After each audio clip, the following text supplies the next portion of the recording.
नमस्कार, एक बार फिर से आप सभी का बहुत-बहुत स्वागत है हमारे यूट्यूब चैनल पे। आज मैं आप सभी के लिए NCERT solution class 12 political science और ये बुक नंबर 1 है जिसका नाम है समकालीन विश्व राजनीति। चैप्टर 1 जो है वो हमारा कहता है शीत युद्ध का दौर। कोल्ड वार है ये और इसके नोट्स के बारे में हम पढ़ने वाले हैं। जैसा कि आपको यहाँ पे एक इमेज में दिख रहा होगा कि यहाँ पे लड़ाइयाँ चल रही है। एक तरफ संयुक्त राज्य अमेरिका है और एक तरफ रूस है। तो आज हम इस चैप्टर में इन्हीं सब चीजों के बारे में बात करने वाले हैं कि शीत युद्ध होता क्या है। पहले तो मैं आपको ये बता दूं कि इस चैप्टर में हमें पढ़ना क्या-क्या है। तो हम इस चैप्टर में पढ़ने वाले हैं कि शीत युद्ध का दौर क्या था, शीत युद्ध के दौर में क्या-क्या हुआ और शीत युद्ध का अंत कैसे हुआ, शीत युद्ध का अर्थ क्या होता है, नाटो क्या था, नाटो के संस्थापक कौन है, रूस का दूसरा नाम क्या है, भारत में सीटो, नाटो के सदस्यता में भारत की क्या भूमिका है, नाटो का मुख्यालय कहाँ है। ये वेरी वेरी इंपॉर्टेंट है। नाटो से जुड़े हुए जितने भी प्रश्न होंगे वो काफी महत्वपूर्ण है। यूक्रेन का पुराना नाम क्या है, हाल फिलहाल में आपने यूक्रेन का नाम सुना होगा जिसके साथ रसिया का वार चल रहा था। और शीत युद्ध कहाँ हुआ, किन किन देशों के बीच में हुआ, नाटो के सदस्य देश 3 नंबर 5 नंबर के वेरी वेरी इंपॉर्टेंट प्रश्न में ये आता है। दुनिया का सबसे बड़ा देश कौन सा है, नाटो के जो 30 देश हैं, जो 30 देश इसके सदस्य के अंतर आते हैं वो कौन कौन से देश हैं। तो इन्हीं सब टॉपिक्स के बारे में हमें शीत युद्ध के दौर में पढ़ना है। तो आइए शुरुआत करते हैं शीत युद्ध का दौर और इसमें क्या क्या है इंपॉर्टेंट, उन सभी टॉपिक्स को हम आपको डिटेल्स में समझाते हैं। सबसे पहला पॉइंट हमारा कहता है शीत युद्ध। शीत युद्ध अर्थात कोल्ड वार। कोल्ड वार क्या होता है, कोल्ड वार किसे कहते हैं, बड़े ही ध्यान से समझिएगा कि शीत युद्ध होता क्या है। शीत युद्ध से अगर आपसे जुड़ा हुआ प्रश्न पूछ ले कि शीत युद्ध से आप क्या समझते हैं तो आप क्या बताएंगे। शीत युद्ध का अर्थ होता है जब या दो से अधिक देशों के बीच में ऐसी स्थिति बन जाती है, दो या दो से अलग अलग देशों के बीच में एक ऐसी स्थिति बन जाती है जिससे लोगों को लगने लगता है कि युद्ध होकर रहेगा। मतलब ऐसा माहौल क्रिएट हो जाता है, ऐसा वातावरण तैयार हो जाता है वहां पे कि लगता है कि युद्ध कभी भी हो सकता है। परंतु वास्तव में अगर सही तरीके से देखा जाए तो वहां पे कोई युद्ध होता नहीं है, बस संभावना बनी रहती है। इसमें युद्ध होने की पूरी संभावना बनी रहती है। ऐसा फील होता है, ऐसा प्रतीत होता है कि कभी भी युद्ध हो सकता है। युद्ध की आशंका जो है मतलब बनी रहती है कि उस देश के लोगों के बीच में दूसरे देश जो पड़ोसी देश होते हैं उनके बीच में ऐसा महसूस होता रहता है कभी भी युद्ध हो सकता है, डर बना रहता है, तनाव बना रहता है, संघर्ष जारी होता है, लेकिन युद्ध नहीं होता। जो हम अटैकिंग युद्ध कहते हैं जैसे कि अभी हाल फिलहाल में आपने रसिया और यूक्रेन का देखा, ऐसा कुछ नहीं होता। वहां पे जंग जो होती है वो जुबानी होती है, मुंह से होता है, कूटनीति से होता है, राजनीति से होता है। शीत युद्ध से अभिप्राय विश्व की दो महाशक्ति जैसे कि अमेरिका और भूतपूर्व सोवियत संघ के बीच में बना हुआ था। अब भूतपूर्व सोवियत संघ इसलिए कहा जा रहा है क्योंकि सोवियत संघ का विघटन हो गया था। विघटन कहने का मतलब है कि उसका टूटना, टूट गया था वो। कटु संबंधों के इतिहास से है। अगर शीत युद्ध की स्थिति के बारे में जब भी चर्चा करना होगा हमें तो हम यही बात याद रखेंगे कि शीत युद्ध की स्थिति जो थी वो अमेरिका और सोवियत संघ के बीच में था और इन्हीं के कटु संबंध मतलब कि जो खराब संबंध थे, इसी के इतिहास को हम शीत युद्ध के रूप में देखते हैं। इनके बीच में क्या था, इनके बीच में तनाव था, भय था, ईर्ष्या था। ये 1914 से 1918 तक हुआ और दूसरा जो था 1939 से लेके 1945 के बीच में था सेकेंड वर्ल्ड वार। लेकिन यहाँ पे 1991 तक का जो समय दिखा रहा है मतलब कि फर्स्ट वर्ल्ड वार के बाद जो सेकेंड वर्ल्ड वार हुआ वहां से लेके 1991 तक ये जो टाइम पीरियड है ना, ये शीत युद्ध का टाइम पीरियड था। ये शीत युद्ध में क्या हुआ कि दो बड़ी बड़ी महाशक्तियां आपस में टकरा रही थी और ये दो अलग अलग गुटों में बट भी गए थे। यहाँ इन दोनों के बीच की जो लड़ाई थी वो विचारात्मक और राजनीतिक संघर्ष था, मतलब कि जुबानी भी था और राजनीतिक तौर पर भी ये एक दूसरे के साथ युद्ध कर रहे थे। लेकिन ये युद्ध शीत युद्ध था, कोई भी अटैकिंग युद्ध नहीं था। अब हम बात कर ले शीत युद्ध की शुरुआत की तो द्वितीय विश्व युद्ध की समाप्ति मैंने अभी आपको बताया 1945 में ये समाप्त हो गया था सेकेंड वर्ल्ड वार। इसके खत्म होने के बाद शीत युद्ध की शुरुआत हो गई। जब सेकेंड वर्ल्ड वार खत्म हो गया, उसके बाद ही कोल्ड वार शुरू हुआ था और शीत युद्ध जो है वो 1945 से लेके 1991 तक लगातार चलता रहा। याद रखिएगा, 1945 से लेके 1991 तक लगातार शीत युद्ध चलता रहा। हालांकि इसमें इसके समाप्त होने में भी कई सारे राज हैं, कहानियां हैं, आप उन कहानियों को भी देख ले। सबसे पहले तो हमने शीत युद्ध को समझ लिया है, फिर शीत युद्ध के शुरुआत को समझ लिया है। अब हम बात करेंगे कि आखिर अंत में ऐसा क्या हुआ कि शीत युद्ध समाप्त हो गया। तो शीत युद्ध के समाप्त होने में क्यूबा का मिसाइल संकट जो है, लोगों के नजर में ऑफिशियल कहा जाता है कि क्यूबा का जो मिसाइल संकट था, इसी कारण से शीत युद्ध का अंत हुआ। लेकिन नहीं, ऐसा नहीं था। शीत युद्ध के समाप्त होने में सबसे प्रमुख कारण जो था वो सोवियत संघ का विघटन माना जाता है, मतलब सोवियत संघ का टूटना माना जाता है। क्योंकि पहले सोवियत संघ के अंदर में बहुत सारे देश हुआ करते थे और जब बहुत सारे देश थे तो वो सोवियत संघ कहलाता था। लेकिन जब 1991 में सोवियत संघ का विघटन हो गया, जब सोवियत संघ टूट के अलग अलग गणराज्यों में बदल गया, इस कारण से शीत युद्ध के अंत को इसका प्रमुख कारण माना जाता है। इसी कारण से शीत युद्ध की समाप्ति हो गई, क्योंकि दो महाशक्तियों में से एक कमजोर पड़ गया। लड़ाइयां लंबी कब तक चलती है? जब दो मुष्टंडे आपस में टकराते हैं। इसमें से अगर एक भी मुष्टंडा यहाँ पे आपको कमजोर हो जाएगा तो दूसरा मुष्टंडा जीत जाएगा। तो यही कुछ ऐसा हुआ यहाँ पे कि एक तरफ अमेरिका था, एक तरफ अमेरिका और दूसरी तरफ रूस था। तो यहाँ पे जब रूस का 1991 में विघटन हो गया, जब रूस टूट गया, अलग अलग देशों में बट गया, तो ये कमजोर हो गया, ये वीक साइड था, इस पे अमेरिका हावी हो गया और जो कोल्ड वार चल रहा था वो यहाँ पे समाप्त हो गया। अब हम बात करेंगे शीत युद्ध के कारण की, कि आखिर ऐसे कौन कौन से कारण थे, ऐसे क्या क्या रीजंस थे, ऐसे ऐसे क्या कॉज थे जिसके कारण ये कोल्ड वार हुआ। क्योंकि अभी तक हमने क्या क्या पढ़ा है? अभी तक हमने पढ़ा है कि शीत युद्ध होता क्या है, शीत युद्ध शुरुआत कैसे हुआ और शीत युद्ध में कौन कौन से देशों ने अपना वर्चस्व जमाया। तो अब हम यहाँ पे कारण के बारे में जान लेते हैं कि आखिर ऐसा क्या हो गया सेकेंड वर्ल्ड वार के बाद, 1945 के बाद ऐसा क्या हुआ कि अचानक से मतलब ये शीत युद्ध शुरू हो गया, कोल्ड वार शुरू हो गया। तो देखिए, सबसे पहला पॉइंट जो उसमें हमारा कहता है कि अमेरिका और सोवियत संघ का महाशक्ति बनने की होड़ में एक दूसरे के मुकाबले खड़ा होना शीत युद्ध का मुख्य कारण बना।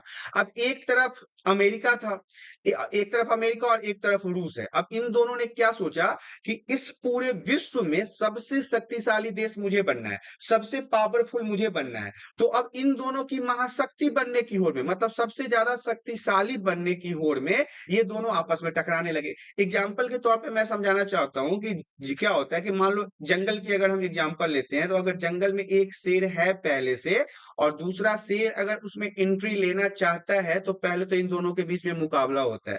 जो जीतेगा वही इस जंगल पे राज करेगा। तो अगर हम पूरे जंगल को, अगर हम पूरे विश्व मान लेते हैं, तो इसमें दो शक्ति जो थी, महाशक्ति उस समय का प्रमुख हुआ करता था, एक तो था अमेरिका और दूसरा था रूस।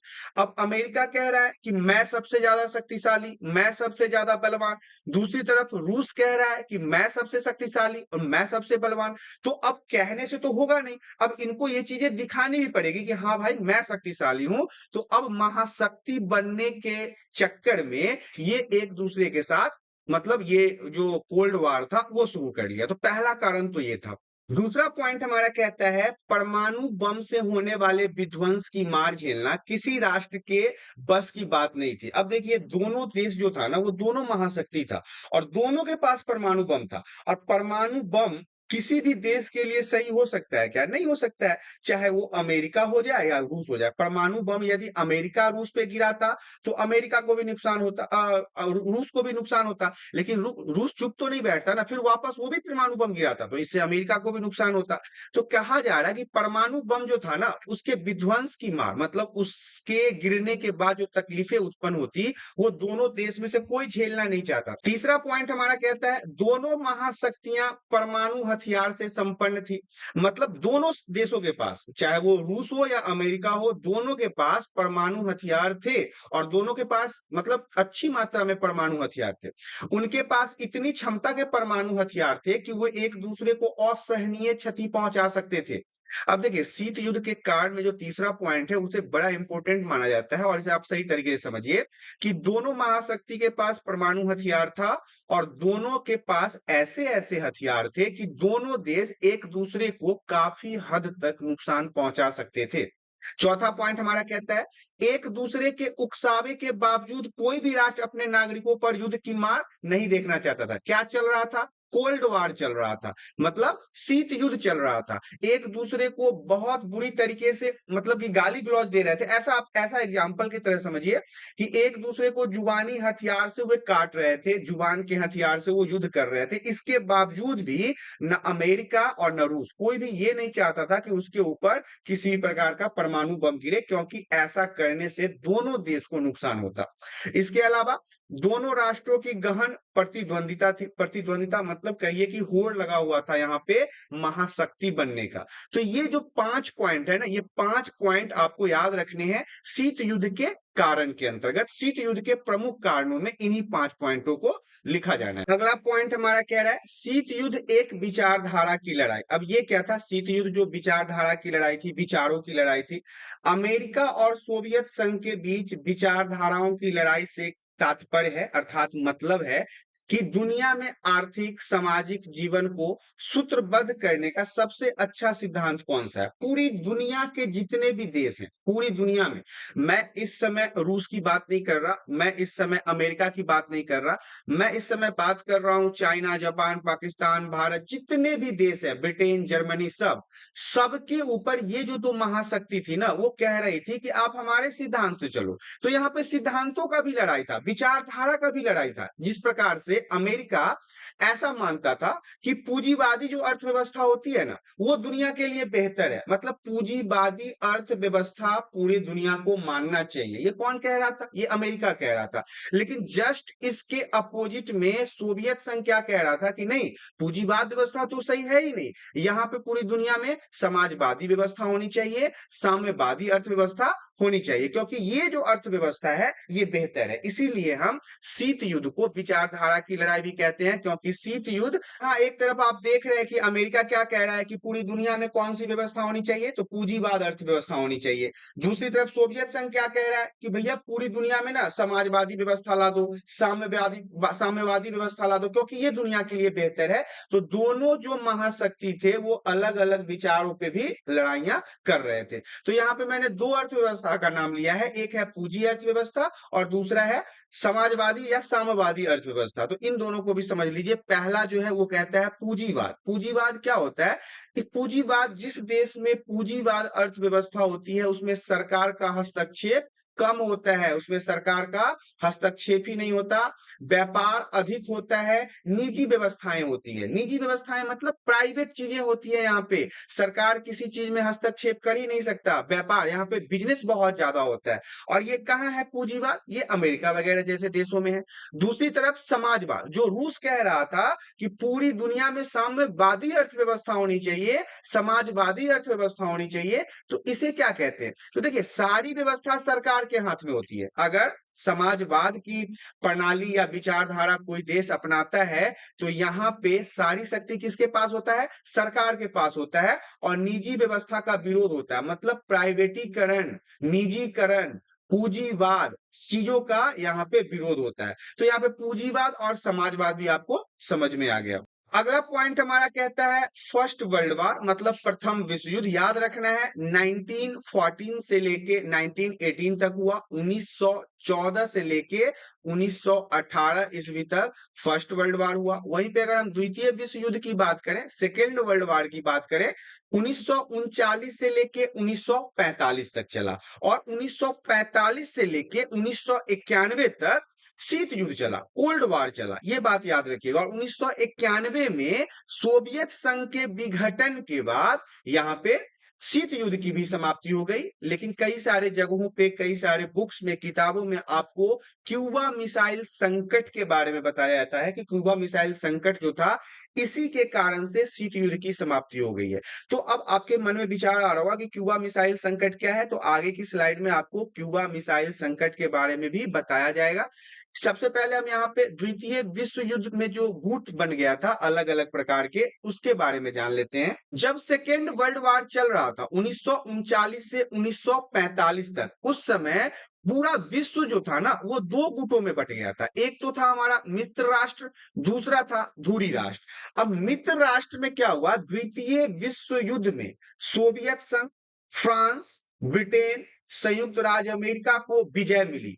इन्हीं चार राष्ट्रों को हम संयुक्त रूप से मित्र राष्ट्र कहते हैं। अगर आपसे प्रश्न पूछा जाए कि मित्र राष्ट्र किसे कहते हैं, तो आप बताएंगे द्वितीय विश्व युद्ध में जब 1939 से 1945 तक ये सेकेंड वर्ल्ड वार चला था, उस समय सोवियत संघ, इसके अलावा फ्रांस, ब्रिटेन, संयुक्त राज्य अमेरिका को क्या मिला, जीत मिला, और इन्हीं राष्ट्रों को हम मित्र राष्ट्र कहते हैं। दूसरी तरफ धुरी राष्ट्र क्या होता है, जिन राष्ट्रों को द्वितीय विश्व युद्ध में अर्थात 1939 से 1945 तक जो युद्ध चल रहा था सेकेंड वर्ल्ड वार, इसमें हार का सामना करना पड़ा था। किसे, धुरी राष्ट्र को। इसमें कौन कौन से राष्ट्र थे, इसमें थे जर्मनी, जापान और इटली। तो ये जो राष्ट्र थे, अब यहाँ पे आप एक चीज गौर कीजिए कि एक तरफ सोवियत संघ भी है और इसी मित्र राष्ट्र में अमेरिका भी है, जबकि ये दोनों तो आपस में इतने लंबे समय तक युद्ध कर रहे थे, कोल्ड वार कर रहे थे। वो इसलिए कर रहे थे कि संयुक्त राज्य अमेरिका कह रहा था मैं शक्तिशाली, सोवियत संघ कह रहा था मैं शक्तिशाली। तो यहाँ पे महाशक्ति बनने की लड़ाई चल रही थी, लेकिन मित्र राष्ट्र में अमेरिका भी था और सोवियत संघ भी था। अब हम बात करेंगे द्वितीय विश्व युद्ध के अंत के बारे में। जो ये 1945 में द्वितीय विश्व युद्ध अंत हो गया, समाप्त हो गया, तो कैसे हुआ। तो जब द्वितीय विश्व युद्ध 1939 में शुरू हुआ तो वो काफी लंबे समय तक चला। आप देख रहे होंगे कि 6 साल तक ये द्वितीय विश्व युद्ध सेकेंड वर्ल्ड वार चला। तो लास्ट में क्या हुआ, अगस्त 1945 में अमेरिका ने क्या किया, जापान के दो शहर, पहला शहर तो था हिरोशिमा और दूसरा शहर था नागासाकी, इस पे परमाणु बम ही गिरा दिया। यहाँ पे परमाणु विस्फोट कर दिया। जापान को अपने इस नुकसान से वहां पे घुटने टेकने पड़े और युद्ध को विराम देना पड़ा। इसकी के बाद दूसरा विश्व युद्ध यहाँ पे समाप्त हो गया। यदि आपसे प्रश्न पूछा जाए द्वितीय विश्व युद्ध का अंत कैसे हुआ, तो आप बताएंगे कि अगस्त 1945 की बात है। अमेरिका ने क्या किया, जापान के दो प्रमुख शहर, शहर नहीं कह सकते आप, दो प्रमुख शहर उस समय जापान के, वो बहुत ही अपडेटेड सिटी थे, हिरोशिमा और नागासाकी, इस पे ना परमाणु बम गिरा दिया। परमाणु बम गिरने के बाद जापान को घुटना टेकना पड़ा क्योंकि उसको काफी नुकसान हो गया, उसके काफी लोग मारे गए और इस प्रकार से द्वितीय विश्व युद्ध का अंत हुआ। तो अब जो बम अमेरिका ने जापान पे गिराया था, हिरोशिमा और नागासाकी पे, उन दोनों बम का भी नाम देख लेते हैं। उन बमों का नाम था लिटिल बॉय और दूसरा था फैट मैन। ये पहला बम था और ये दूसरा बम था। पहला बम का नाम क्या है, लिटिल बॉय, और दूसरे बम का नाम है फैट मैन। तो यही दो बम है जो द्वितीय विश्व युद्ध के अंत का कारण बना और जापान को घुटने टेकने पड़े। बमों की अगर क्षमता की बात कर ले तो ये 15 से 21 किलो टन का बम था जो नागासाकी और हिरोशिमा पे गिराया गया था। अगला पॉइंट हमारा कहता है अमेरिका की आलोचना। अमेरिका इस बात को जानता था कि जापान आत्मसमर्पण करने वाला है। बम गिराने से पहले अमेरिका को यह बात पता है कि जापान जो है अब सिलेंडर करने वाला है, वो युद्ध से विराम देने वाला है, आत्मसमर्पण करने वाला है। ऐसे में बम गिराने की आवश्यकता नहीं थी। इसी कारण से अमेरिका की आलोचना उस समय पूरे विश्व में हुआ। पूरे विश्व में अमेरिका की थू थू हुई कि जब आपको पता था कि जापान अब युद्ध रोकने वाला है तो वहां पे आपको दादागिरी दिखाने की जरूरत क्या थी, आपको इतना ओवर स्मार्ट बनने का क्या जरूरत था। लेकिन इसके पीछे कारण था। अमेरिका ने क्या कहा, अमेरिका ने जो कहा वो भी देखेंगे और इस बम गिराने के पीछे उद्देश्य क्या था वो भी देखेंगे। अमेरिका ने कहा कि देखो भाई, अमेरिका के समर्थक देश जितने भी थे उनका मानना था कि युद्ध को जल्दी से जल्दी समाप्त करना है क्योंकि बहुत नुकसान हो रहा है। युद्ध को जल्दी से जल्दी समाप्त करने के लिए अमेरिका और उसके साथी राष्ट्रों को आगे जनहानि मतलब जनता को हानि होने से रोकने के लिए यह बम गिराना जरूरी था ताकि युद्ध को जल्द से जल्द विराम दिया जा सके। ये किसने कहा? अमेरिका ने अपने बचाव में कहा था। हमले के पीछे का उद्देश्य देख लीजिए। अमेरिका जो था ना, वो सोवियत संघ के सामने यह जाहिर करना चाहता था कि अमेरिका ही सबसे बड़ी ताकत है, क्योंकि इन दोनों के बीच में तो महाशक्ति बनने की लड़ाइयां चली रही थी। तो बस वो इसको दिखाने के लिए, सोवियत संघ को दिखाने के लिए बेचारा जापान के 2 प्रमुख शहर पे बम गिरा दिया। हजारों लोगों की मृत्यु हो गई। आज के समय में भी, वर्तमान समय में भी हिरोशिमा और नागासाकी एक ऐसा रेडिएशन वाला जगह है जहां पे बच्चे आज भी पैदा होते हैं तो वो लूले, लंगड़े, आने काने पैदा होते हैं। इतना खतरनाक रेडिएशन है वहां का। तो ये हमले के पीछे का उद्देश्य था। पीछे के कुछ स्लाइडों में हमने क्यूबा मिसाइल संकट के बारे में सुना था, तो अभी हम क्यूबा मिसाइल संकट के बारे में पढ़ेंगे कि क्यूबा एक छोटा सा द्वीपीय देश है। सबसे पहले तो जान लीजिए कि क्यूबा जो है एक छोटा सा देश है और अमेरिका के तट से लगा है, मतलब अमेरिका के किनारे ही यह देश आता है। यह नजदीक तो अमेरिका का है, मतलब अगर दूरी के दृष्टिकोण से देखा जाए तो ये अमेरिका के पास का देश है, लेकिन क्यूबा का जुड़ाव हमेशा सोवियत संघ से था। मतलब इसकी दोस्ती जो थी ना, वो सोवियत संघ रूस के था और सोवियत संघ उसे वित्तीय सहायता भी देता था, मतलब पैसे वगैरह भी देता था। किसे? क्यूबा को। सोवियत संघ के जो नेता थे उस समय, निकिता खुर्चेव, उन्होंने क्यूबा को रूस के सैनिक अड्डे के रूप में बदलने का फैसला किया, क्योंकि क्यूबा जो था वो तो पहले से ही रूस का सपोर्ट कर रहा था। तो रूस ने क्या कहा कि आप अमेरिका के किनारे वाले देश के अंदर आते भी हो तो हम अपने सैनिक आपके यहाँ रखना चाहते हैं, ताकि वो अमेरिका को दिखा सके कि हम तुम्हारे कितने नजदीक पहुंच चुके हैं। 1962 में उन्होंने क्यूबा को रूस के सैनिक अड्डों में बदल दिया, मतलब अपने बहुत सारे सैनिक क्यूबा में तैनात कर दिए। 1962 में यही जो निकिता क्रुश्चेव थे, वो क्यूबा में परमाणु मिसाइलें भी तैयार कर दिया, अपने परमाणु हथियार भी अमेरिका के खिलाफ तैयार कर दिया। इन हथियारों की तैनाती से पहली बार अमेरिका नजदीकी निशाने के सीमा पे आ गया। ऐसे तो पहले रूस काफी दूर था, रूस को हमला करने में काफी समय लगता अमेरिका पे, लेकिन जब वो इसके किनारे ही वाले देश को अपना मित्र बना के उसमें अपने सैनिकों को भेज दिया, अपने परमाणु हथियार लगा दिए, तो वो अमेरिका को ये बात खलने लगा कि अब तो ये बिल्कुल मेरे पास आ गया, ये तो मेरे पे कभी भी अटैक कर सकता है। हथियारों की इस तैनाती के बाद सोवियत संघ पहले की तुलना में अब अमेरिका के मुख्य भूभाग के लगभग दोगुने ठिकाने या शहरों पर हमला कर सकता था। पहले यहाँ पे मान लीजिए अगर रूस था और यहाँ पे अमेरिका था, तो यहाँ से यहाँ हमला करने के लिए रूस को काफी मशक्कत करना पड़ता, लेकिन जब वो यहीं पे आके अपना सैनिकों को रख लिया तो वो अमेरिका के आधे से ज्यादा ठिकानों पर एक साथ हमला कर सकता था। अमेरिका को इस बात की खबर 3 हफ्ते बाद लगी, मतलब अमेरिका को यह बात 3 हफ्ते के बाद पता चला। अमेरिकी राष्ट्रपति उस समय के जो थे, जॉन एन कैनेडी, ऐसा कुछ भी करने से हिचकिचा रहे थे जिससे दोनों के बीच युद्ध छिड़ जाए। किसके बीच? रसिया के बीच और अमेरिका के बीच। अमेरिका ने अपने जंगी बेड़ों को आगे कर दिया ताकि क्यूबा की तरफ जाने वाले सोवियत जहाजों को रोका जा सके। दोनों महाशक्तियों के बीच उस समय ऐसी स्थिति बन गई कि लग रहा था कि अब युद्ध होकर ही रहेगा। अब दोनों के जहाज आमने सामने खड़े थे। अमेरिका उनके जहाज को रोकने के लिए खड़ा था और रूस का जहाज क्यूबा में अपने मिसाइलों को तैनात करने के लिए खड़ा था। इसी चीज को, मतलब इसी घटना को, जब ये दोनों जहाज आमने सामने लड़ने के लिए खड़ा थे, इसी को हम क्यूबा मिसाइल संकट के नाम से जानते हैं। देखिए इसमें नोट्स भी है, हमारे नोट को भी जानना जरूरी है। क्यूबा मिसाइल संकट को शीत युद्ध का चरम बिंदु कहा जाता है, क्योंकि शीत युद्ध का मतलब क्या होता है कि हम जुबानी लड़ाई लड़ते हैं, मतलब ऐसा महसूस होता है, ऐसा प्रतीत होता है कि युद्ध कभी भी हो सकता है। और ऐसा ही कुछ यहां भी था कि दोनों देशों के बड़े बड़े जंगी बेड़े एक दूसरे के सामने खड़े थे।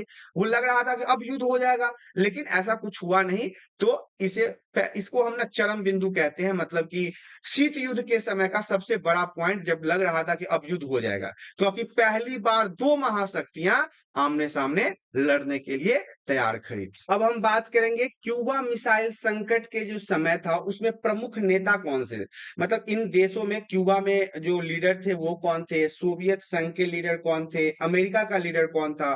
तो क्यूबा का जो लीडर था वो था फदेल कास्त्रो। ये क्यूबा के प्रमुख लीडर के रूप में जाने जाते हैं। और सोवियत संघ के प्रमुख थे निकिता खुर्चेव।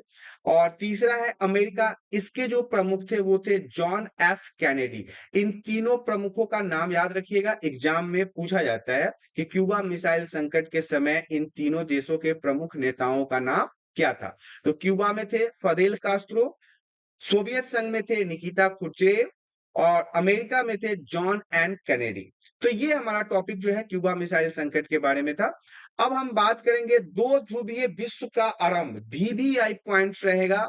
आपको ये ग्रेजुएशन तक पढ़ना है कि दो ध्रुवीय विश्व क्या था, इसकी शुरुआत कैसे हुई, दो ध्रुवीयता क्या है। तो देखिए, दो ध्रुवीय विश्व का आरंभ कहने का मतलब है दो महाशक्तियां, एक अमेरिका और दूसरा रूस, इनके विश्व के विभिन्न हिस्सों पर अपने प्रभाव का दायरा बढ़ाने के लिए तुले हुए थे। अमेरिका कह रहा था कि ये सब देश हमारा बात मानेगा, इधर रूस कह रहा था बाप बुड़बक ये सब देश हमारा बात मानेगा। ये अपने दायरा बढ़ाने की कोशिश कर रहा था और ये अपना दायरा बढ़ाने की कोशिश कर रहा था। इस तरह से यहाँ पे दो अलग अलग ध्रुवीय विश्व की शुरुआत हुई। दूसरे विश्व युद्ध के समाप्त होने के बाद अमेरिका तथा सोवियत संघ दो गुटों में बांट दिया गया। विश्व दो गुट में बट गया, दो अलग अलग गुटों में बट गया। और बंटवारा सबसे पहले यूरोपीय महाद्वीप से ही शुरू हुआ, जिसमें दो द्वीप बना, एक बना पूर्वी यूरोप और दूसरी बना पश्चिमी यूरोप। पूर्वी यूरोप में सोवियत संघ और दूसरी दुनिया के लोग आते थे। दूसरी दुनिया कहने का मतलब आप ये मत समझ लीजिएगा कि एलियन वगैरह था, चांद वाला व्यक्ति था, शुक्र वाला व्यक्ति था। इसी दुनिया में जो दो दुनिया बन गई, पहली दुनिया और दूसरी दुनिया, जैसे दो ध्रुवीय विश्व का प्रारंभ हुआ तो पहला पूर्वी यूरोप था और पश्चिमी यूरोप था। पूर्वी यूरोप में सोवियत संघ अर्थात रूस से जुड़े हुए लोग सब थे और दूसरा था पश्चिमी यूरोप जिसमें अमेरिका से जुड़े लोग थे। तो अमेरिका को पहला दुनिया कहा गया और सोवियत संघ को दूसरा दुनिया कहा गया। पूर्वी यूरोप के बारे में जान लेते हैं, पूर्वी यूरोप और पश्चिमी यूरोप। पश्चिमी यूरोप को पहली दुनिया और पूर्वी यूरोप को दूसरी दुनिया कहा गया। तो पूर्वी यूरोप के अधिकांश देश सोवियत गठबंधन में शामिल हो गए, सोवियत संघ के साथ आ गए। इस गठबंधन का पूर्वी गठबंधन के नाम से भी जाना जाता है। मतलब जब सारे देश आपस में जुड़ गए पूर्वी यूरोप के, तो उसे हम पूर्वी गठबंधन के नाम से भी जानते हैं। इसमें कौन कौन से देश थे? इसमें पोलैंड था, पूर्वी जर्मनी था, हंगरी था, बुल्गारिया था, रोमानिया आदि देश जो थे वो पूर्वी यूरोप के पूर्वी गठबंधन में जुड़ गए। दूसरी तरफ था पश्चिमी यूरोप। तो पश्चिमी यूरोप के अधिकतर देशों ने अमेरिका का पक्ष लिया क्योंकि ये पश्चिम के देश थे। इन देशों के समूह को पश्चिमी गठबंधन कहा जाता है। इस गठबंधन में ब्रिटेन था, नॉर्वे था, फ्रांस था, पश्चिम जर्मनी था, स्पेन था, इटली था और बेल्जियम था। तो ये पश्चिमी यूरोप के अंदर आते हैं। अब हम बात करेंगे नाटो का। तो नाटो भी काफी महत्वपूर्ण पॉइंट है इस चैप्टर। नाटो के बारे में जान लेते हैं। पश्चिमी गठबंधन ने स्वयं को एक संगठन के रूप में लिया। मतलब पश्चिमी में ये जितने भी आपको यहाँ पे ब्रिटेन, नॉर्वे, फ्रांस, पश्चिमी जर्मनी, स्पेन, इटली, बेल्जियम, ये जितने भी देश थे ना, वो अपना एक गठबंधन तैयार कर लिया, एक ग्रुप तैयार कर लिया। और 4 अप्रैल 1949 में उत्तर अटलांटिक संधि संगठन, जिसे हम नॉर्थ अटलांटिक ट्रीटी ऑर्गेनाइजेशन कहते हैं, इसी का नाम नाटो भी रखा गया। इसकी स्थापना हुई 4 अप्रैल 1949 को। इसमें शुरुआत के समय ना सिर्फ 12 देश थे, 12 देश को इसमें शामिल किया गया था। इस संगठन ने घोषणा किया, मतलब बताया कि उत्तरी अमेरिका अथवा यूरोप के इन देशों में किसी एक पर भी हमला होता है तो उस संगठन में शामिल देश उस पर अपना हमला मानेंगे। मतलब ये जो 12 देश थे ना, 1 से लेके 12 तक, इन्होंने कहा अब हमारे इस संगठन पे कोई भी बाहर का देश हमला करेगा तो हम 12 के 12 देश समझेंगे कि वो मेरे पे हमला किया है और इसके खिलाफ हम 12 के 12 देश उस पे अटैक करेंगे। और नाटो में शामिल हर देश एक दूसरे की मदद करेगा। नाटो में शामिल जितने भी 12 देश थे वो हमेशा एक दूसरे की मदद करेंगे। ये उद्देश्य क्या था?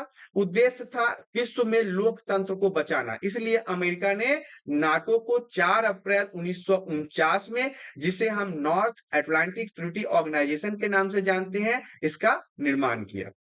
अब हम बात करेंगे वर्षा संधि। वर्षा संधि भी इंपॉर्टेंट है। सोवियत संघ की अगुवाई वाले पूर्वी गठबंधन को वर्षा संधि के नाम से जाना जाता है। इसकी स्थापना सन 1955 में हुई थी।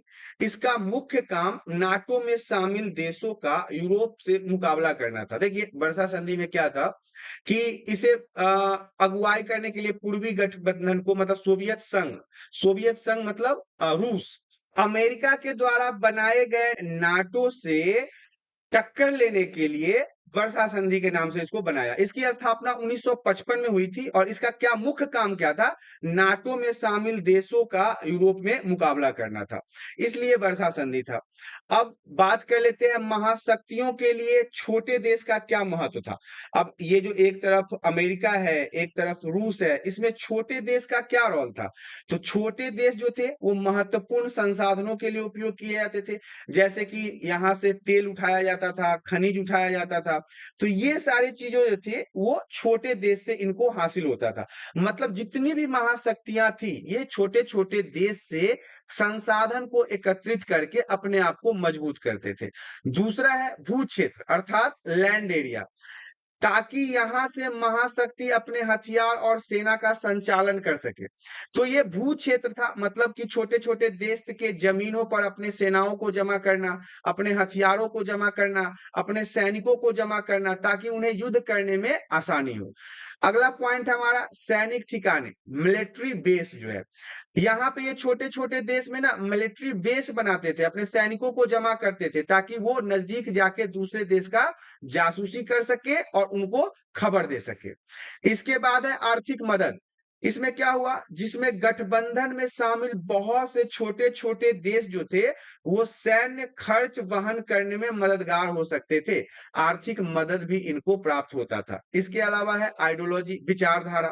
कुछ ऐसे देश थे छोटे छोटे जो अमेरिका के पक्ष में थे, कुछ ऐसे छोटे छोटे देश थे जो रूस के पक्ष में थे। तो वो अपना खुलेआम समर्थन दे रहे थे कि भाई अमेरिका आ, मेरे यहाँ रह, अपने सैनिकों को रखो, अपने हथियारों को रखो और रूस को नुकसान पहुंचाओ। ऐसे ही कुछ रूस के समर्थक देश थे जो कहते थे कि आ भाई मैं तेरे साथ हूं, अमेरिका को नुकसान पहुंचाने के लिए तू जो चाहेगा वो मैं करूंगा। यहाँ पे विचारों की बात थी, क्योंकि कुछ देश जो थे छोटे छोटे वो पूंजीवादी विचारों को अपना लिया और कुछ छोटे छोटे जो देश थे वो साम्यवादी विचारधाराओं को अपना लिया। तो यहाँ पे महाशक्तियों के लिए छोटे छोटे देशों का महत्व यही था। पॉइंट हमारा कहता है विचारधारा, जिसे हम आइडियोलॉजी के नाम से भी जानते हैं। आइडियोलॉजी क्या था? तो गुटों में शामिल देशों की निष्ठा से यह संकेत मिलता था कि महाशक्तियां विचारों का पारस्परिक युद्ध जीत रही है। हमने पहले भी बताया था कि दुनिया जो था वो दो अलग अलग दुनिया में विभाजित था, जिसमें हम पहली दुनिया और दूसरी दुनिया कहते हैं। पहली दुनिया में पश्चिमी देश आते थे जिसमें अमेरिका, ब्रिटेन वगैरह था, और जो दूसरी दुनिया था उसमें हमारे रूस से संबंधित जितने भी देश थे जो रूस को सपोर्ट कर रहे थे वो सभी आ रहे थे। तो इनके आपस में ये जो दो महाशक्तियां थी इनके विचारों की भी लड़ाइयां थी, जिसमें मैंने आपको बताया था कि कुछ ऐसे देश थे जो चाहते थे कि पूंजीवाद हो, कुछ ऐसे देश थे जो चाहते थे साम्यवाद हो। तो यहाँ पे इसी को हम विचारधारा की लड़ाई कहते हैं, जिसमें पूंजीवाद, समाजवाद और साम्यवाद को लोग कहीं बेहतर और कहीं पे बेहतर नहीं माना जा रहा था। अब बेहतर कौन मान रहे थे? पूंजीवाद को बेहतर मानने वाले पश्चिमी देश थे जिसमें अमेरिका था, और साम्यवाद को बेहतर मानने वाले कौन देश थे? तो वो रूस था जो साम्यवाद को बेहतर मान रहा था। तो ये हमारे विचारधारा की लड़ाई के बारे में था। अब हम बात करेंगे शीत युद्ध के परिणाम के बारे में, कि शीत युद्ध के परिणाम में कौन कौन से पॉइंट देखने को मिल रहे हैं। तो आइए हम शीत युद्ध के परिणाम के बारे में जान लेते हैं। शीत युद्ध के परिणाम के रूप में गुट निरपेक्ष देशों का जन्म हुआ। गुट निरपेक्ष क्या होता है? गुट निरपेक्ष एक ऐसा शब्द है जिसमें कोई भी देश किसी भी ग्रुप में नहीं जाता है। वो कहता है कि हम स्वतंत्र हैं, हम किसी भी देश का न सपोर्ट करेंगे और न उसके खिलाफ जाएंगे। जो निष्पक्ष फैसला होगा हम अपने दिमाग से, अपने समझ से उस चीज को देखेंगे। तो ये गुट निरपेक्ष हुआ कि मतलब किसी भी खेमे में नहीं जाना, किसी भी देश के सपोर्ट में नहीं बोलना, जो सही बात होगा वही बोला जाएगा। इसके अलावा अनेक खूनी लड़ाइयां लड़ी गई। आपको पता है कि बहुत सारे लड़ाइयां हुआ, इसके बावजूद भी तीसरे विश्व युद्ध का यहाँ पे टल जाना, मतलब जो सेकेंड वर्ल्ड वार के बाद जो शीत युद्ध शुरू हो गया था, शीत युद्ध चलना शुरू हो गया था, इसके बाद क्या हुआ? विश्व युद्ध टल गया। जो थर्ड वार था, थर्ड वर्ल्ड वार जो लग रहा था कि हो जाएगा रसिया और अमेरिका के बीच में, अभी भी हाल फिलहाल में हमें ऐसा लग रहा था जैसे यूक्रेन और रसिया के बीच में थर्ड वर्ल्ड वार ना हो जाए।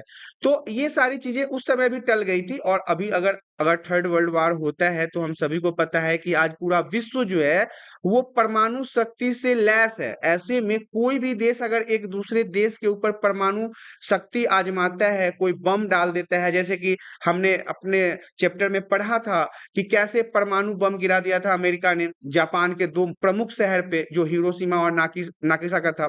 तो इससे कितना नुकसान हुआ था। तो ऐसे ही अगर आज के समय में ये परमाणु बम गिराना आम हो जाए तो पूरा विश्व जो है वो धूल हो जाएगा, बिल्कुल राख हो जाएगा। अनेक सैन्य संगठन संधियां भी हुआ है शीत युद्ध के बाद। जब सोवियत संघ का विघटन हो गया 1991 में, उसके बाद क्या हुआ कि शीत युद्ध के परिणाम के रूप में कई सारे सैन्य संगठन की संधियां देखी जाती है।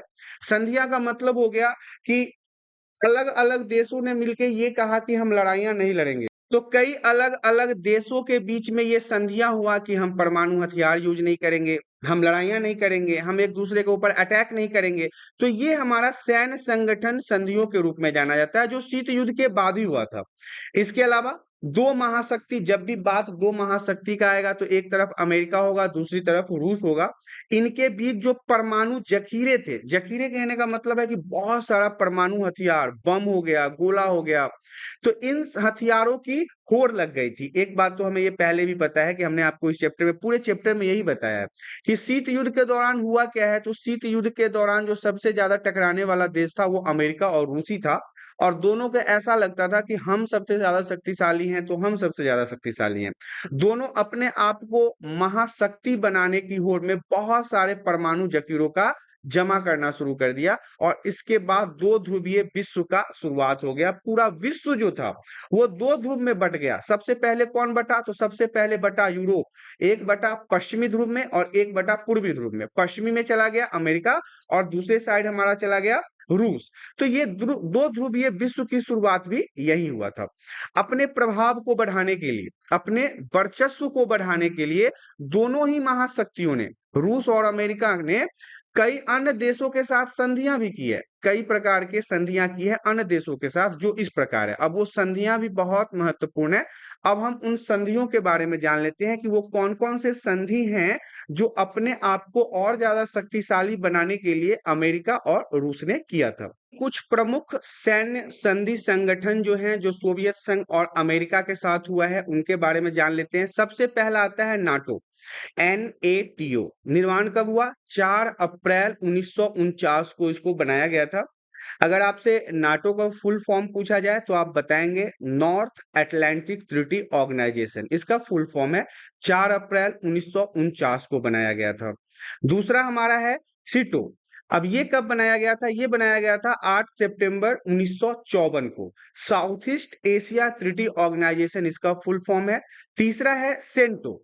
ये बनाया गया था 14 फरवरी 1955 को, जिसका फुल फॉर्म है सेंट्रल ट्रीटी ऑर्गेनाइजेशन। ये तीनों जो संधियां हैं ये काफी महत्वपूर्ण संधियां हैं, जिसमें खासकर नाटो जो है वो बहुत ही महत्वपूर्ण है, एग्जाम में अक्सर पूछा जाता है। तो इन तीनों संधियों के बारे में आपको याद रखना है। अगला पॉइंट जो है वो हमारा कह रहा है दोनों महाशक्तियों द्वारा परमाणु जखीरे एवं हथियारों की होड़ को कम करने के लिए सकारात्मक कदम कौन कौन से हैं। ये जो दो महाशक्ति थे अमेरिका और रूस, इन दोनों ने जो परमाणु जखीरे को मतलब जमा करना शुरू कर दिया था, हथियारों की होड़ में लग गए थे कि भाई हमारे पास इतने सारे परमाणु हथियार हैं। दूसरी तरफ रूस कहता था कि हम कम भी नहीं है, हमारे पास भी बहुत सारा है, हम भी तुम पे बम मार देंगे। तो इधर से अमेरिका भी यही कहता था हम भी बम मार सकते हैं, हम कोई कमजोर देश नहीं है। तो ये दोनों क्या कर रहे थे? ये दोनों कर रहे थे कि अपने आप को महाशक्ति बनाने की कोशिश कर रहे थे। ये दिखाना चाहते थे पूरी दुनिया के अन्य देशों को कि हमसे बड़ा शक्तिशाली देश और कोई भी नहीं है। जिसमें अब क्या हुआ, इनके दोनों की जो ये होड़ थी कि हमारे पास परमाणु हथियार और ज्यादा आ जाए, तो इसको कम करने के लिए जो संधि हुआ है उसमें सबसे पहला संधि है परमाणु परीक्षण प्रतिबंध संधि। ये क्या था? ये परमाणु परीक्षण प्रतिबंध संधि का मतलब है ऐसी संधि जिसमें कोई भी देश यदि परमाणु परीक्षण करना चाहता है, नए प्रकार के हथियार बनाना चाहता है, नई प्रकार की परमाणु बम बनाना चाहता है, नई प्रकार के बम बनाना चाहते हैं, तो उसमें उसको रोका जाएगा। इस संधि में क्या होता है कि जो ऑर्गेनाइजेशन है, जो ग्रुप का निर्माण हुआ है, उनके परमिशन के बिना आप किसी भी प्रकार के परमाणु परीक्षण नहीं कर सकते हैं। दूसरा है परमाणु परमाणु अप्रसार संधि। अप्रसार जैसा कि नाम से पता चल रहा होगा कि इसे हमें और ज्यादा फैलाना नहीं है, रोक के रखना है।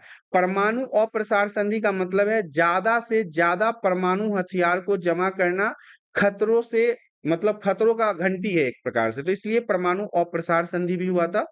तीसरा है परमाणु प्रेक्षपात पर सीमन संधि, जिसे हम एंटी ब्लास्टिक मिसाइल ट्रीटी कहते हैं। ये भी एक ऐसा ग्रुप है जो नए प्रकार के परमाणु बम बनाने से या परमाणु परीक्षण करने से या कहाँ पे ये किया जा रहा है उस जमीन को लेके इनसे आपको परमिशन लेना पड़ेगा। तो ये 3 प्रकार की ऐसी संधि थी, जिसमें पहला है परमाणु परीक्षण प्रतिबंध संधि, दूसरा है परमाणु अप्रसार संधि और तीसरा है परमाणु परिपात्र परसीमन संधि। ये तीनों जो है वो इन्हीं 2 महाशक्ति जैसे में कि रूस और अमेरिका के इस हथियारों के होड़ को कम करने के लिए किया गया था, जिसके बाद इन्होंने ज्यादा से ज्यादा हथियार बनाना बंद कर दिया था। अगला पॉइंट हमारा कहता है सीटो और सेंटो। अब देखिए ये दोनों जो है ग्रुप वो काफी महत्वपूर्ण है, एग्जाम में पूछा जाता है इसी बार, मतलब कि आप कह सकते हैं कि पिछले एग्जाम में इसे 2 नंबर में पूछा गया था। वेरी वेरी इंपॉर्टेंट है। हालांकि मैं आपको बता दूं ये चैप्टर आपके सिलेबस से तो हटा दिया गया है, लेकिन इसके कई सारे पॉइंट्सों को आज भी सिलेबस में रखा गया है। अब ये किस उद्देश्य से इस चैप्टर को हटाया गया, जब हमें नाटो पढ़ना ही है, सीटो पढ़ना ही है, सेंटो पढ़ना ही है, हमें शीत युद्ध के दायरे को पढ़ना है, तो ये सारी चीजें तो हमें इसी चैप्टर के अंतर्गत मिलेगा। फिर भी इस चैप्टर को हटा के और कुछ पॉइंट्सों को रखा गया है। तो आइए हम सीटो और सेंटो के बारे में जान लेते हैं। अमेरिका ने पूर्वी और दक्षिणी पूर्वी एशिया तथा पश्चिम एशिया में गठबंधन का तरीका अपनाया। इन गठबंधनों को हम सीटो और सेंटो के नाम से जानते हैं। अमेरिका ने क्या किया, पूर्वी एशिया और पश्चिमी एशिया में अन्य जो जितने भी देश थे उनके साथ हाथ मिलाना शुरू किया, और हाथ मिलाने के बाद इसने जितने भी देशों के साथ ग्रुप बनाया है उसे हम सीटो और सेंटो के नाम से जानते हैं। अब सीटो क्या है, तो इसका फुल फॉर्म है South East Asian Treaty Organization, जिसे हिंदी में हम दक्षिण पूर्व एशियाई संधि संगठन कहते हैं। इसकी स्थापना कब हुई, तो इसकी स्थापना 1954 में हुआ था। इस सीटों को बनाने का उद्देश्य क्या था, कि क्यों बनाया जाए सीटों को, तो इसमें यह बताया गया कि साम्यवादियों की विस्तारवादी नीतियों से दक्षिण पूर्व एशियाई देशों की रक्षा करना। अब साम्यवादी विचारधारा मानने वाले कौन लोग थे, रूस के लोग थे, जो कहते थे कि हमें साम्यवादी विचारधारा चाहिए और साम्यवादी विचारधारा अच्छा होता है। तो यहाँ पे जो अमेरिका ने ये सीटों बनाया है दक्षिणी पूर्व एशियाई देशों के साथ मिलके, तो उसने कहा कि हमारा काम सिर्फ और सिर्फ ये जो साम्यवादी विचारधारा के जितने भी देश हैं उनके विस्तारवादी नीति को रोकना है, उनसे रक्षा करना है। तो ये तो सीटो का था। फुल फॉर्म याद रखिएगा, South East Asian Treaty Organization, जिसे हिंदी में दक्षिण पूर्व एशियाई संधि संगठन कहते हैं। 1954 में इसे बनाया गया था। उद्देश्य था साम्यवादी को रोकने का। अब हम बात कर लेते हैं सिंडो के बारे में। तो इसका है सेंट्रल ट्रीटी ऑर्गेनाइजेशन, जिसे हम केंद्रीय संधि संगठन भी कहते हैं। इसका निर्माण 1955 में हुआ था। उद्देश्य क्या था, उद्देश्य था कि सोवियत संघ को मध्य पूर्व से दूर रखना है। सोवियत संघ मतलब रूस को मध्य पूर्व के क्षेत्रों से अलग रखना है, इसलिए सेंटो का यहाँ पे निर्माण हुआ था। और इसके अलावा साम्यवाद के प्रभाव को रोकना, ये जो साम्यवादी विचारधारा के लोग थे इनके आइडियोलॉजी को यहाँ पे रोकने के लिए सेंटो जैसे संगठन का निर्माण किया गया था। इसके बाद सोवियत संघ ने चीन, उत्तर कोरिया, वियतनाम, इराक के संबंध मजबूत किए। जब यहाँ पे इतनी सारी चीजें बन गई, इसके बाद सोवियत संघ जो था मतलब जो रूस था उसने अलग अलग देशों से दोस्ती बढ़ाना शुरू किया, जिसमें इसकी दोस्ती चीन के साथ है, उत्तर कोरिया के साथ है, वियतनाम के साथ है, इराक के साथ है। हालांकि भारत के साथ भी रूस के अच्छे संबंध है। हमारा भारत भी जो है वो रूस के साथ अपना मित्रतापूर्ण संबंध ही काफी पहले से ही रख रखा है। तो यहाँ पे ये सिंटो था और आपको सीटो दोनों समझ में आ गया। अगला पॉइंट हमारा कहता है शीत युद्ध के दायरे।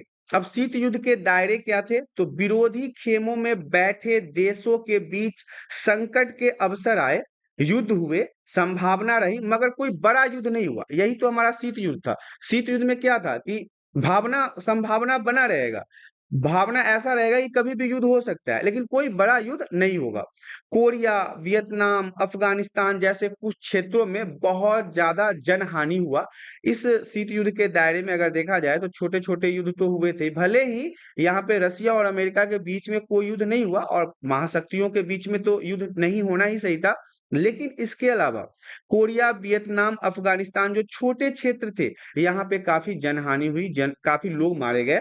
शीत युद्ध के दौरान यहाँ पे खूनी लड़ाइयां भी हुई है, कई सारे खून भी हुए हैं, कई सारे आम नागरिक भी मरे हैं, यहाँ पे मिलिट्री फोर्स को भी मारा गया है। तो ये जो थे वो शीत युद्ध के दायरों के अंतर्गत आता है। हमने कुछ समय पहले गुट निरपेक्षता का बात किया था, तो गुट निरपेक्षता के बारे में जान लेते हैं। गुट निरपेक्षता का मतलब और अर्थ ऐसा होता है कि सभी गुटों से अपने को अलग करना। न हम सीटों में है, ना नाटो में है, ना सेंटो में, हम किसी में नहीं, हम बिल्कुल अलग हैं और हम अलग रह के अपनी बातों को रखने की सामर्थ्यता रखते हैं। तो ये गुट निरपेक्ष होता है, क्योंकि अगर देखिए नाटो में अगर कोई देश है, अगर उसका मेंबर है, तो नाटो में मेंबर बनने के साथ ही आपको तो पता है नाटो का क्या उद्देश्य है कि हम जिस समय वो बना था उस समय 12 देश थे, तो उसने कहा था कि इन 12 देशों पे अगर किसी एक देश पे भी अटैक होता है तो हम 12 देशों के ऊपर वो अटैक माना जाएगा और हम 12 देश मिलके उसके लिए लड़ाई करेंगे। तो ये नाटो ने कहा था। तो अब यहाँ पे अब जो नाटो के देश के सदस्य होंगे वो उससे बाहर नहीं आ सकते हैं, लेकिन अगर मान लो कोई एक ऐसा देश है जो नाटो के अंदर नहीं है, तो वो खुल के अपनी स्वतंत्र भावना को वहां पे व्यक्त कर सकता है। अगला पॉइंट हमारा कहता है गुट निरपेक्ष आंदोलन। देखिए शीत युद्ध के दौरान दोनों महाशक्तियों के तनाव के बीच एक नए आंदोलन ने जन्म लिया था। मतलब शीत युद्ध के दौरान दो महाशक्ति कौन थी, एक रूस था और एक अमेरिका था। इन दोनों के बीच में जो एक नए आंदोलन ने जन्म लिया, ये दो ध्रुवीयता में बट रहे देशों से अपने को अलग रखने के लिए था। अब कई सारे ऐसे देश थे जो अमेरिका का सपोर्ट कर रहे थे, कई सारे ऐसे देश थे जो रूस का सपोर्ट कर रहे थे, ऐसे में कुछ ऐसे देश भी थे जो इन दोनों में से किसी का सपोर्ट नहीं कर रहे थे और वो खुद को अलग रखना चाहते थे। और वो जो खुद को अलग रखना चाहते थे, उन्होंने ही गुट निरपेक्ष आंदोलन की शुरुआत किया, जिसका उद्देश्य क्या था, विश्व में शांति लाना था, पूरे विश्व के अंदर शांति फैलाना था। इस आंदोलन का नाम गुट निरपेक्ष आंदोलन पड़ा। वीवीआई प्रश्न रहेगा, गुट निरपेक्ष आंदोलन यदि आपसे पूछा जाए प्रश्न में एग्जाम में, तो आप बताएंगे ऐसे देश जो इन दो खेमों में या दो ध्रुवों में बट रहे देशों के साथ नहीं थे, मतलब ना वो एशियन यूरोप के साथ थे ना पूर्वी यूरोप के साथ थे, वो खुद को इस झमेले में रखना ही नहीं चाहते थे, खुद को इस झमेले से अलग रख रहे थे। इन लोगों ने मिलकर जो आंदोलन चलाया उसे हम गुट निरपेक्ष आंदोलन के नाम से जानते हैं। गुट निरपेक्ष आंदोलन जो था वो महाशक्तियों के गुटों में शामिल न होने का आंदोलन था। मतलब ये ऐसा कह रहे थे कि हम किसी भी गुट में नहीं जाएंगे, ना हम अमेरिका की तरफ जाएंगे और ना हम रूस की तरफ जाएंगे, हम अलग हैं, हम इन सब झंझटों में नहीं पड़ेंगे। परंतु ये अंतर्राष्ट्रीय मामलों से अपने आप को अलग नहीं रखना था। मतलब वो कह दिए कि हम अब इन दोनों देशों से खुद को तो अलग रख रहे हैं, लेकिन हम अंतर्राष्ट्रीय मामलों से अलग नहीं रखेंगे, हम खुल के अंतर्राष्ट्रीय मामलों में अपना हस्तक्षेप करेंगे। अगला पॉइंट हमारा कहता है गुट निरपेक्ष आंदोलन की स्थापना सन 1956 में युगोस्लोवाकिया, ये एक देश का नाम था, जो युगोस्लोवाकिया के जेसिफ ब्रांज टीटो, ये आदमी का नाम है जिन्होंने गुट निरपेक्ष आंदोलन की स्थापना की थी। भारत से अगर बात कर ले तो पंडित जवाहरलाल नेहरू थे। मिस्र से अगर थे तो वो गमाल अब्दुल नासिर थे। इन लोगों ने मिलके एक गुट निरपेक्ष आंदोलन को जन्म दिया। अब देखिए, अब कई कई सारे लोगों ने मिलके इस आंदोलन को जन्म दिया था, तो गुट निरपेक्ष आपको समझ में आ गया। 1956 में इसकी शुरुआत हुई, स्थापना हुई। कौन-कौन से देश के लोग थे गुट निरपेक्ष आंदोलन के संस्थापक के रूप में, मतलब बनाने वाले के रूप में, उसके बारे में जान लीजिए। युगोस्लोवाकिया के जो थे वो जोसेफ ब्राज टीटो थे। जवाहरलाल नेहरू भारत से थे। गमाल अब्दुल नासिर मिस्र के थे। सुकर्णो जो थे वो इंडोनेशिया के थे और वामे एन क्रुमा वो घाना के थे। इन लोगों ने मिलके गुट निरपेक्ष आंदोलन की स्थापना की और इन्हीं को संस्थापक के रूप में भी जाना जाता है। 1956 में इसकी स्थापना हुई थी। अब हम बात कर लेते हैं प्रथम गुट निरपेक्ष सम्मेलन कब हुआ। तो प्रथम गुट निरपेक्ष सम्मेलन 1961 में बेलग्रेड में हुआ था। 1 नंबर का प्रश्न इंपोर्टेंट है।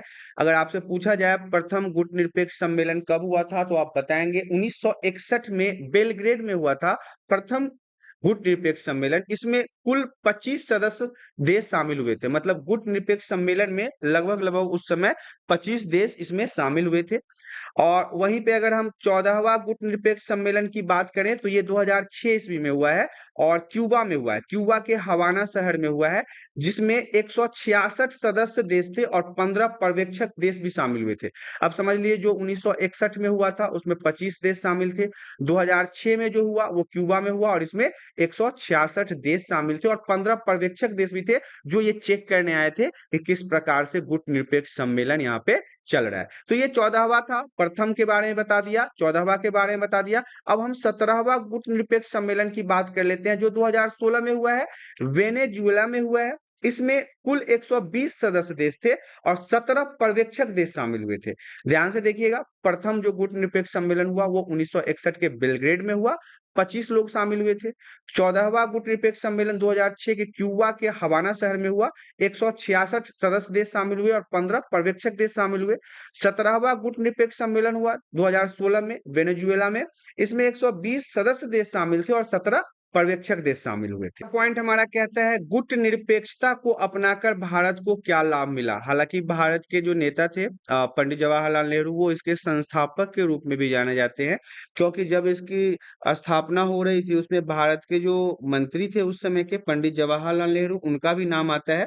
तो अगर हम यहाँ पे बात करें गुट निरपेक्षता को अपनाकर भारत को क्या लाभ मिला, तो हमें बताना है अंतर्राष्ट्रीय फैसले जितने भी होते हैं वो स्वतंत्र रूप से भारत ले सकता है। भारत किसी के दबाव में नहीं रह सकता। जैसे कि अभी आपने देखा है कि रूस और यूक्रेन का ही जो वार चल रहा था, तो उस वार में भारत ने स्वतंत्र रूप से रूस को भी समझाया है और यूक्रेन को भी समझाया है। तो यहाँ पे वो स्वतंत्र होकर फैसले को ले सकता है, जिसमें भारत को लाभ होना या फिर किसी महाशक्ति को, ये फैसला नहीं हो सकता, क्योंकि हम भारत के जो लोग हैं वो गुट निरपेक्ष में नहीं जा रहे हैं, किसी भी ग्रुप के पक्ष में जाकर दबाव में नहीं बात कर रहे हैं, हम स्वतंत्र फैसला ले सकते हैं। गुट निरपेक्षता से भारत हमेशा ऐसी स्थिति में रहा है कि अगर कोई एक महाशक्ति उसके खिलाफ चला जाए तो वो दूसरे की तरफ जा सकता है। अब भारत हमेशा से एक ऐसी नीति को अपनाया है जिसमें यदि मान लो कि कभी अमेरिका ही भारत के ऊपर अगर दबदबा बढ़ाना शुरू कर दे, तो उस समय रूस भारत के सपोर्ट में आ जाएगा। अगर रूस कभी भारत के खिलाफ चला जाता है तो उस समय अमेरिका भारत के सपोर्ट में आ जाएगा, क्योंकि भारत किसी गुट में है ही नहीं। ऐसे में कोई भी भारत को लेकर ना तो बेफिक्र रह सकता है और ना दबाव बना सकता है। तो ये गुट निरपेक्षता के कारण भारत को लाभ प्राप्त हुआ है। अगला पॉइंट हमारा कहता है, भारत की गुट निरपेक्षता की नीति की आलोचना। अब जो भारत जिस प्रकार से गुट निरपेक्षता को अपना के रखा है, इसके नीति की कई बार आलोचना भी हुई है, इसकी शिकायतें भी हुई हैं। जान लेते हैं कि वो शिकायतें क्या क्या है। आलोचकों ने कहा है कि गुट निरपेक्षता की नीति सिद्धांत विहीन है। मतलब जिसके पास गुट निरपेक्षता जैसी नीति है वो किसी सिद्धांत पे ही नहीं है। भारत जो है इसकी आड़ में अंतर्राष्ट्रीय फैसले लेने से बचता है। भारत हमेशा मतलब कि किसी भी एक ग्रुप के लिए बोल नहीं पाता है, बोलता नहीं है और वो अंतर्राष्ट्रीय फैसलों से बचता फिरता है। और भारत मतलब ऐसा चाहता है कि अगर वो किसी के खिलाफ बोलेगा तो कई सारे देश उसके खिलाफ आ जाएंगे। तो सही बात है, भारत स्वतंत्र रूप से अलग रहना चाहता है, ना इसके ना कोई किसी भी महाशक्ति के फेवर में ये बोलता ही नहीं है। भारत के व्यवहार में स्थिरता नहीं है, ऐसा कहना है आलोचकों का। भारत में 1971 की युद्ध में सोवियत संघ से मदद ली थी। 1900 आपको याद होगा 1971 के वॉर में भारत ने सोवियत संघ अर्थात रूस से हेल्प लिया था। कुछ नहीं तो यह मान लिया जाए कि हम सोवियत खेमे में ही शामिल हो गए हैं। कुछ लोगों का मानना है कि ठीक है, यदि आप अमेरिका के साइड नहीं है, नाटो के साइड नहीं है, तो आप कम से कम ये तो मान लीजिए कि हाँ, आप सोवियत खेमे में है, मतलब आप रूस के साथ ही हैं, आप साम्यवादी विचारधारा के साइड ही हैं। तो कई आलोचकों ने ऐसा कहा है, जबकि हमने सिर्फ मदद ली थी, सोवियत संघ हमारा सच्चा दोस्त था, उसने हमारी मदद की थी, सिर्फ इतना ही बात था और समय समय पर हम भी सोवियत संघ की मदद करते रहते हैं। दोनों के बीच में अच्छी दोस्ती है, इसी का फायदा उस समय भारत ने लिया था। अगला पॉइंट हमारा कहता है, गुट निरपेक्ष ना तो पृथकवाद है और ना ही ये तथास्त्य है। तो अब देखिए, समझ लीजिए होता क्या है। सबसे पहले इसको समझने के लिए आपको पृथकवाद समझना पड़ेगा। पृथकवाद का अर्थ होता है अपने आप को अंतर्राष्ट्रीय मामलों से काट के रखना। जब भी हम किसी भी अलग अलग अंतर्राष्ट्रीय मामलों में बहुत सारे मामले आते हैं, जैसे कि अब कभी किसी दो देशों के बीच में लड़ाई हो रहा है, वार हो रहा है या फिर कोई ऐसी जमीन को लेके ही परेशानी हो रही है, बॉर्डर को लेके परेशानी हो रही है, लोगों के अप्रवास मतलब कि कभी-कभी देखा होगा कि लोग ज़बरदस्ती किसी दूसरे देश में चले जाते हैं, जैसे बांग्लादेशी जो हैं, वो हमारे भारत देश में आ रहे हैं। तो इन सब बहुत सारे मुद्दों से क्या होता है ना कि एक दोस्त दूसरे देश के साथ कभी-कभी लड़ाई-झगड़ा करने लगते हैं, तो पृथकतावाद का मतलब होता है कि अपने आप को अंतर्राष्ट्रीय मामलों से काट के रखना कि हमें भाई कुछ बोलना ही नहीं है, हमें अपने से मतलब रखना है। अर्थात बस अपने आप से मतलब रखना। हम सिर्फ अपनी ज़िम्मेदारी लेते हैं, हमें दुनिया से क्या लेना-देना है। किसी दूसरे से अलग रहना, ये पृथकतावाद है। ऐसा अमेरिका ने किया कब? 1789 से 1914 तक पृथकवाद को अपना के रखा था। किसने? अमेरिका ने। गुटनिरपेक्षता को अपनाया किसने? भारत ने। लेकिन पृथकतावाद की नीति को नहीं अपनाया। भारत आवश्यकता पड़ने पर मदद लेता था और दूसरों की मदद करता भी था। लेकिन पृथकतावाद का मतलब क्या हो गया कि अमेरिका जो है वो सिर्फ और सिर्फ अपने से मतलब रखता है, उसे दूसरों से कुछ लेना-देना नहीं है, कोई मरे, कोई कहीं जाए, वो सिर्फ अपनी भलाई और अपने बारे में सोचता है। तो ये पृथकतावाद हो गया। लेकिन गुटनिरपेक्षता का मतलब हुआ कि हम किसी ग्रुप में नहीं है, किसी संगठन में नहीं है। बस केवल और केवल हम अपने आप को स्वतंत्र रख के अपनी बातों को दूसरे देशों के सामने रख सकते हैं। तो ये पृथकतावाद था। यहीं पे दूसरा पॉइंट जो है तथास्त्य, ये क्या है? तो गुटनिरपेक्षता का अर्थ जो है वो तथास्त्य से धर्म निभाना नहीं है। तथास्त्य का अपनाने का मतलब है मुख्यतः युद्ध में शामिल नहीं होना। मतलब इस तथास्त्य जो है इसको अपनाने से ये मतलब भावना उत्पन्न हो जाता है कि हम किसी भी देश के साथ किसी दूसरे देश के युद्ध में शामिल नहीं होंगे, लेकिन यह जरूरी नहीं है कि वह युद्ध को समाप्त करने में मदद कर दे और यह देश युद्ध को सही गलत होने के पक्ष में भी नहीं रखते हैं। मतलब किसी देश के लिए कोई भी युद्ध हो वो सही तो हो ही नहीं सकता है, चाहे वो छोटा हो या बड़ा हो। आज के समय में अगर रसिया और यूक्रेन ही लड़ रहा है, तो नुकसान तो दोनों को है। रसिया को भी है और यूक्रेन को भी है। यूक्रेन को थोड़ा ज़्यादा नुकसान है क्योंकि वो थोड़ा कमज़ोर और छोटा देश है। लेकिन नुकसान रसिया को भी तो है, उसे भी तो अपने सैनिक बल गोला-बारूद, पैसे सब खर्च करने पड़ते हैं। गुटनिरपेक्ष देशों ने हास्या को बिल्कुल भी नहीं अपनाया क्योंकि भारत तथा अन्य देशों ने हमेशा से दोनों महाशक्तियों के बीच शत्रुता को कम करने का प्रयास किया। देखिए, खासकर मैं भारत की अगर बात कर लूं तो भारत ने हमेशा ये जो दो महाशक्ति है जो अमेरिका और रूस, इन दोनों के बीच में लड़ाइयों को समाप्त करने के लिए बोला है कि आप बैठ के बात कीजिए, बैठ के समस्या का समाधान निकालिए, ये लड़ाई झगड़े से कुछ नहीं होने वाला है। वही दूसरी तरफ अगर हम चीन की बात कर लें तो ये हमेशा ये जो एक ऐसा देश है जो हमेशा लड़ाने के चक्कर में रहता है। ये चीन जो है वो भारत पाकिस्तान को लड़वाने के चक्कर में रहता है, भारत नेपाल को लड़वाने के चक्कर में रहता है, बांग्लादेश से लड़वाने के चक्कर में रहता है। तो इसका काम ही चुगलखोरी का है। ये सिर्फ और सिर्फ एक देश से दूसरे देश को लड़ाने के चक्कर में रहता है। इसीलिए इसका ड्रैगन भी रखा गया है। अगला पॉइंट हमारा कह रहा है नव अंतरराष्ट्रीय आर्थिक व्यवस्था। गुटनिरपेक्ष आंदोलन में शामिल अधिकतर देश की अल्प विकसित देशों का दर्जा मिला हुआ है। यह गरीब देश थे, मतलब इनके पास बहुत ज्यादा कुछ नहीं था। इनके सामने मुख्य चुनौती अपने जनता को गरीबी से निकालना था। इसके लिए आर्थिक विकास यहाँ पे होना बहुत जरूरी था क्योंकि बिना विकास के कोई भी देश सही मायने में आजाद हो ही नहीं सकता। ऐसे में देश उपनिवेश गुलाम भी हो सकते हैं, जैसे कि भारत को इंग्लैंड वालों ने बना ही लिया था। देखिए, नव अंतरराष्ट्रीय आर्थिक व्यवस्था की धारणा का जन्म हुआ था इसी कारण से 1972 में यूएनओ के व्यापार और विकास से संबंधित सम्मेलन में यह रिपोर्ट दर्ज किया गया था। तो इसमें हुआ क्या क्या, इस सम्मेलन का मेन पर्पस क्या था, इसके बारे में जान लेते हैं। अल्प विकसित देश जितने भी थे अपने प्राकृतिक संसाधनों पर अधिकार रखेंगे। यह देश अपने इन संसाधनों का इस्तेमाल अपने तरीके से कर सकता है, अपने देश के विकास के लिए कर सकता है, अपनी उन्नति के लिए कर सकता है। अल्प विकसित देशों की पहुंच पश्चिमी देशों के बाजार तक होगी, वो पश्चिम मतलब अमेरिका के देशों तक जाके व्यापार कर पाएंगे। यह देश अपना सामान पश्चिमी देशों में बेच सकता है, मतलब जो भी प्रोडक्ट या उत्पाद ये बनाते हैं वो पश्चिमी देशों के व्यापार में जाके अपने चीजों को बेच सकते हैं। इनके लिए ये चीजें चालू किया गया। अगला पॉइंट हमारा कहता है पश्चिमी देश में मंगाई जारी टेक्नोलॉजी प्रौद्योगिकी की लागत कम होगी। ये सारी बातें इन्होंने इसलिए कहा ताकि ये जो अल्प विकसित देश थे ना, ये भी अपनी भूमिका को बढ़ाएं और थोड़ी सी लागत लगा के व्यापार वगैरह करके अपने देश की आर्थिक स्थिति को सुधारे। अल्प विकसित देशों की भूमिका अंतरराष्ट्रीय आर्थिक संस्थानों में बढ़ाई जाएगी, ये बात हुई ताकि वो भी अब अपने आप को नियंत्रित रख सके और इस मंच पे आके या फिर इस ग्रुप से जुड़ के वो अपने आर्थिक स्थिति को पहले से अधिक बेहतर बना न सके। अब हम कुछ संधियों के बारे में जान लेते हैं, जिसमें पहला संधि है शस्त्र नियंत्रण संधियां, जिसे हम LTBT कहते हैं। इस साल के एग्जाम में 5 नंबर में ये प्रश्न पूछा गया था, VVI रहेगा, वेरी वेरी इंपॉर्टेंट बोर्ड के एग्जाम के लिए। जिसे हम सीमित परमाणु परीक्षण संधि कहते हैं, 5 अगस्त 1963 को ही बनाया गया था। और साल्ट सामरिक जो दूसरा परसिमन वार्ता है वो 26 मई 1972 को, और दूसरा 18 जून 1972 को हुआ था।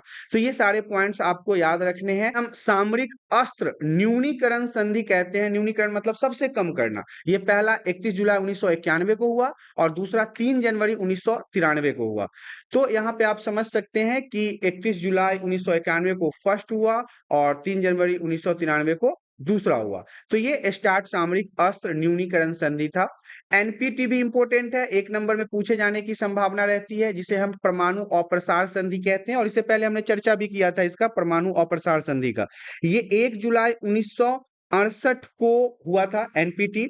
और इसमें 5 परमाणु संपन्न देश ही परमाणु निरीक्षण कर सकते हैं, अन्य देश नहीं कर सकते हैं। ये एनपीटी ने बनाया था। अब इसमें अभी इसकी विरोध भी चल रहे हैं, मतलब क्योंकि अब ऐसा थोड़ी ना है कि 5 देश ही जो है वही सिर्फ और सिर्फ परमाणु परीक्षण करेगा और दूसरे देश मतलब बेवकूफ हैं।